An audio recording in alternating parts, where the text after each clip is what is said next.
va pouvoir parler du projet BioImpulse.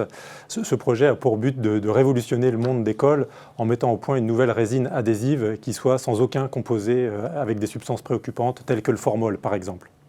En fait, le nom même de BioImpulse veut dire impulser une nouvelle dimension dans des biotechnologies dans le domaine des matériaux.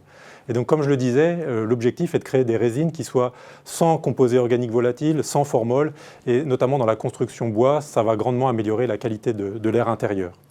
Donc globalement, avec ce projet, on vise deux marchés, le marché de l'automobile et le marché de la construction. C'est des marchés qui représentent à peu près 8 milliards d'euros de chiffre d'affaires.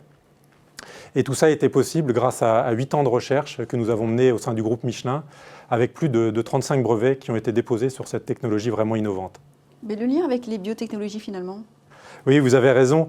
Là, on a parlé plutôt des applications. Et en fait, les biotechnologies sont réellement au cœur du projet parce qu'il s'agit de produire une molécule par fermentation. Et c'est cette molécule qui est vraiment innovante et qui permet d'obtenir des très hautes performances.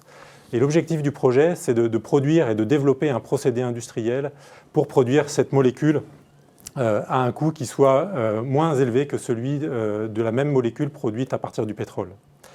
Donc BioImpulse, en fait, illustre bien finalement qu'on peut faire des produits bio qui soient plus performants et moins chers, alors que souvent on entend quelquefois que le bio c'est plus cher et moins performant. Là, en fait, c'est exactement l'inverse. Et pour faire cela, eh bien, nous avons réuni plusieurs partenaires et c'est un projet de 28 millions d'euros pendant 6 ans. Qui sont-ils ces partenaires? On peut les connaître? Oui, alors nous avons naturellement le SAFRE et sa business unit LIF qui vise à mettre au point des nouvelles levures pour développer des procédés de chimie verte. Nous avons l'Institut technologique FCBA qui soutient l'innovation dans la construction bois et l'ameublement, qui va évaluer la performance de ces résines. Nous avons les partenaires académiques avec l'INSA, l'INRA et TWB bien entendu.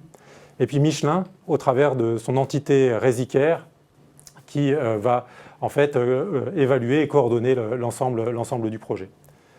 Et c'est un projet qui est soutenu par l'ADEME, donc l'Agence de l'environnement et de la maîtrise de l'énergie, dans le cadre des investissements d'avenir.